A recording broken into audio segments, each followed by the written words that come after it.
सुन्दर सुन्दर विनायका अधिमङ्गलदायक विनायका विघ्नकोटिहर विमल गजानन सकल विघ्नहरि साई गजानन सकल विघ्नहरि साई गजानन ईश्वरी नन्दन पर्ति गजानन ईश्वरी नन्दन पर्ति गजानन जय जय गणेश जय श्री गणेश जय जय गणेश जय श्री गणेश जय जय गणेश जय श्री गणेश जय जय गणेश जय श्री गणेश सुन्दर सुन्दर Vinayaka अधिमङ्गलदायक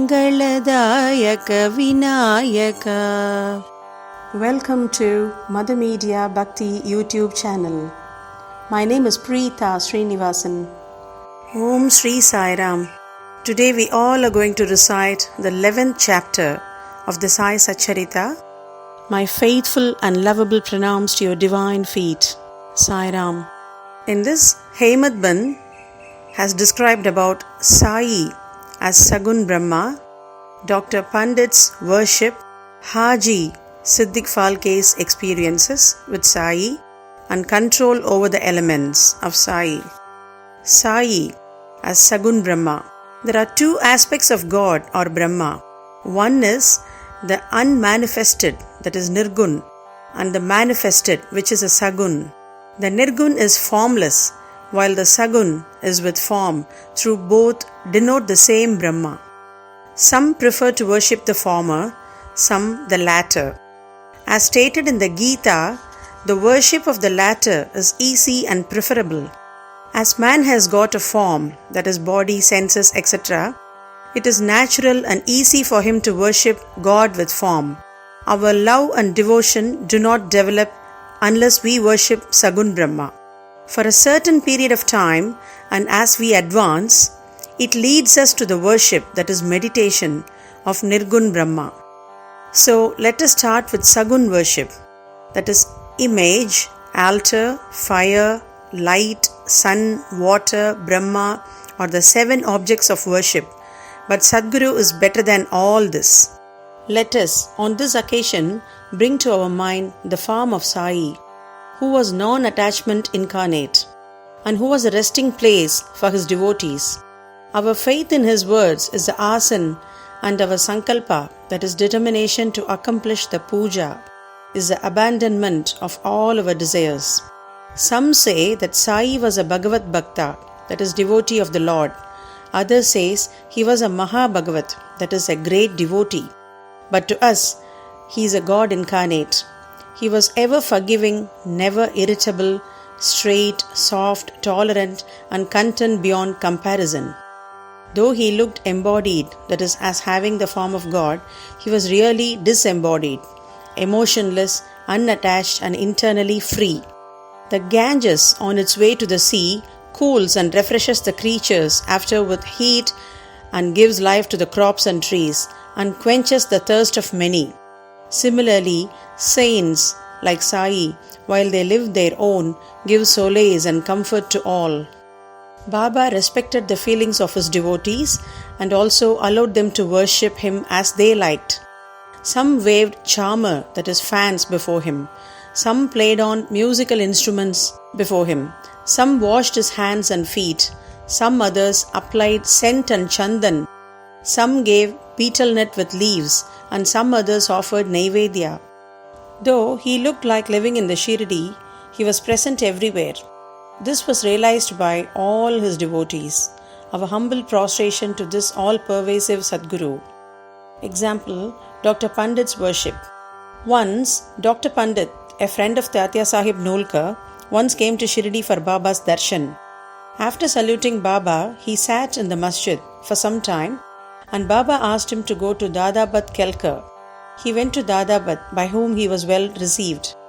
Then Dadabad left his house for puja, and Dr. Pandit accompanied him. Dadabad worshipped Baba. Nobody until then dared to apply sandal paste to Baba's forehead. Only Mahalsapati used to apply it to his neck. But this simple-hearted Dr. Pandit took Dadapat's dish containing puja materials and taking the sandal paste out of it, drew a tripund on Baba's forehead. Tripund means the 3 horizontal lines on Baba's forehead. To the surprise of all, Baba kept silent, not even uttering a word. Uttering means saying. Then Dadapat that evening asked Baba, "How is it? Though you object to the sandal paste being applied by others to your forehead, you allowed Dr. Pandit to do so."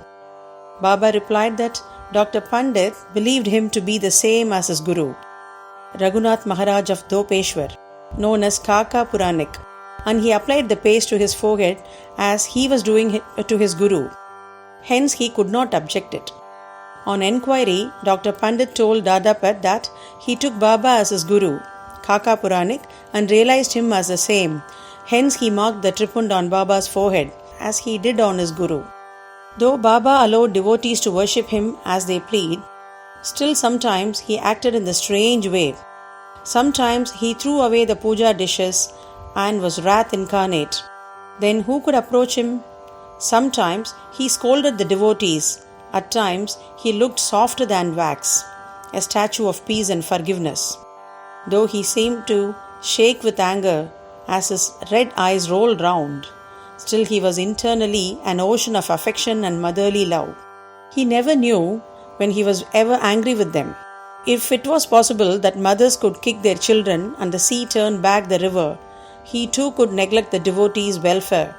That he, the slave of his devotees, always stood by them and responded to them whenever they called upon him, and that he always longed for their love. Haji Siddiq Phalke. There was no knowing as to when Baba would accept a devotee. That depended on his will. Siddiq Phalke's story is to the point. One Mohammedan gentleman, his name was Siddiq Phalke of Kalyan, after making pilgrimage to Mecca and Medina, came to Shirdi. He lived in the Chavadi, facing north, and sat in the open courtyard of the masjid. For 9 months, Baba ignored him and did not allow him to step into the masjid. Phalke felt disconsolate and did not know what to do. Somebody advised him not to be disappointed, but to try to approach Baba through Shama, that is Madhavrao Deshpande, a close and intimate devotee of Baba. He told him that they approached the Lord Shiva through his servant and devotee, who is Nandi. So should Baba be approached through Shama? Phalke liked the idea and implored Shama to intercede for him. Shama agreed, and on a convenient occasion spoke to Baba about him. Thus, "Baba, why don't you allow the old Haji to step into the masjid?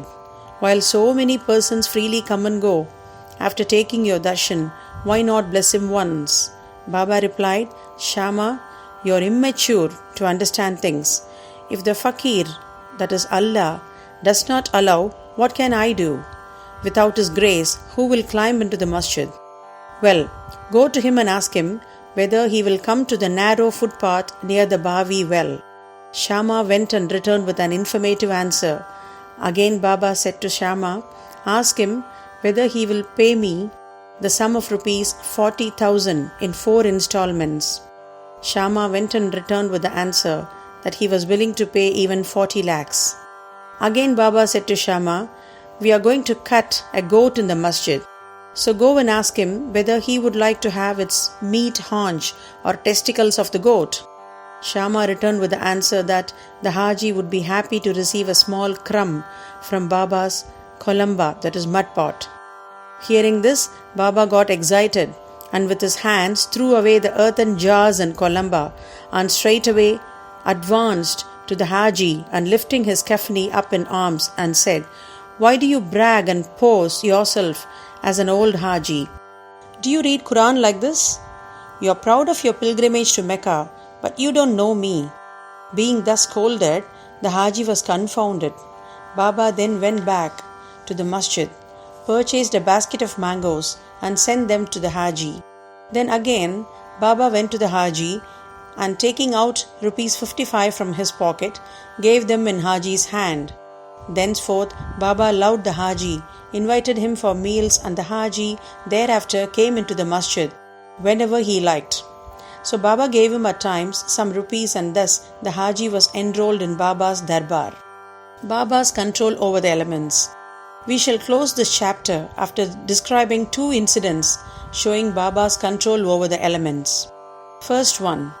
Once at evening time, there was a terrible storm at Shirdi.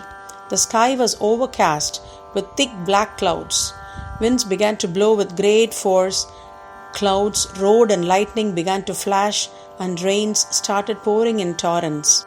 In a short time, the whole place was flooded with water. All creatures, that is, birds, beasts, and men, got terribly frightened, and they all flocked to the masjid for shelter. There are many local deities in Shirdi, but none of them came to their rescue.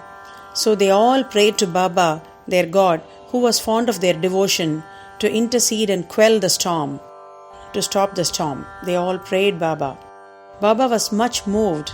He came out and, standing at the edge of the masjid, addressed the storm in the loud and thunderous voice, "Stop, stop, for furry, and be calm." In a few minutes, the rains subsided, the winds ceased to blow, and the storm came to the stop. Then the moon rose in the sky, and people went back home well pleased. On other occasion, at noon, the fire in the Duni began to burn brightly. Its flames were seen to be reaching the rafters above. The people who were sitting in the masjid did not know what to do.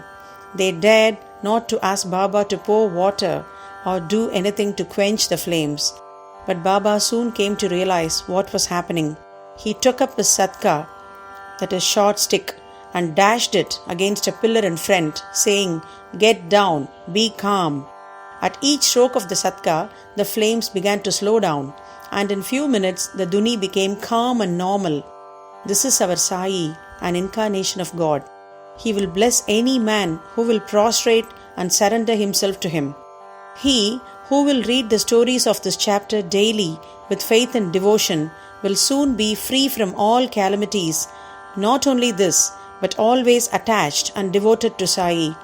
He will get very soon God vision.